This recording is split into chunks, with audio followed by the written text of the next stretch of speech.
सभी लोग डिनर कर रहे थे। वाणी राजेश को देखकर बहुत खुश थी। वाणी ने राजेश से पूछा, चाचू आप अचानक कैसे आ गए? राजेश ने कहा, तुम लोगों को यहाँ आए हुए बहुत दिन हो गए। मुझे तुम लोगों की बहुत याद आ रही थी, इसीलिए मैंने सोचा तुम लोगों को चलकर सरप्राइज़ देता हूँ। और वैसे भी अब बहुत दिन हो गए हैं, तो मैंने सोचा है कि अब तुम लोगों को वापस ले जाया जाए, इसीलिए मैं तुमको वापस ले जाने आया हूँ।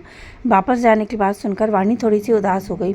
वाणी ने सोचा, चाचू पता नहीं क्यों, मैं जानती हूँ मुझे बहुत दिन हो गए यहाँ आए हुए और अब हमें वापस चलना चाहिए, पर अभी भी मुझे ऐसा लग रहा है कि शायद कुछ अधूरा है, कुछ काम है जिस काम से मैं यहाँ आई थी और वो काम अभी पूरा नहीं हो पाया है।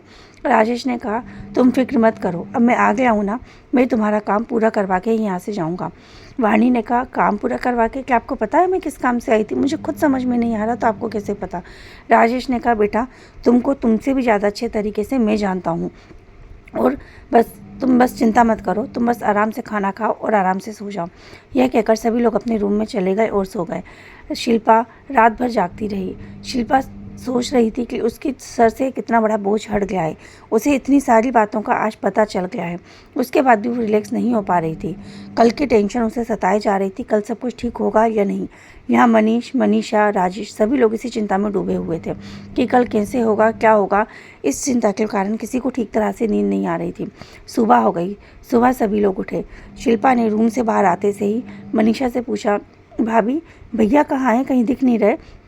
मनीषा ने कहा, हाँ दीदी, पता नहीं वो सुबह से कहाँ चले गए हैं, मुझे नहीं पता।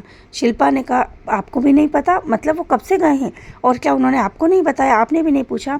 मनीषा ने कहा, हाँ दीदी, मैं जब सुबह उठी तो वो घर पे नहीं थे, इसीलिए मैंने उन्हें कॉल करके पूछा कि आप कहाँ हो, तो उन्होंने मेरा फ़ोन अटेंड किया और मुझसे कहा कि मैं कुछ ही देर में आ रहा हूँ। बस देखिए ना, कम से कम 1 घंटा हो गया और वो अभी तक नहीं आया।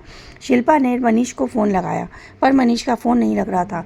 यह देखकर शिल्पा टेंशन में आ गई। शिल्पा ने सोचा, बहुत देर हो गई है, भैया अभी तक आए नहीं और उनका फ़ोन भी नहीं लग रहा। सभी लोग मनीष की चिंता करने लगे कि आखिर मनीष कहाँ चला गया। आगे की कहानी जानने के लिए सुनते रहिए हमारे कहानी का आगे का भाग, नीम का पेड़। Thank you.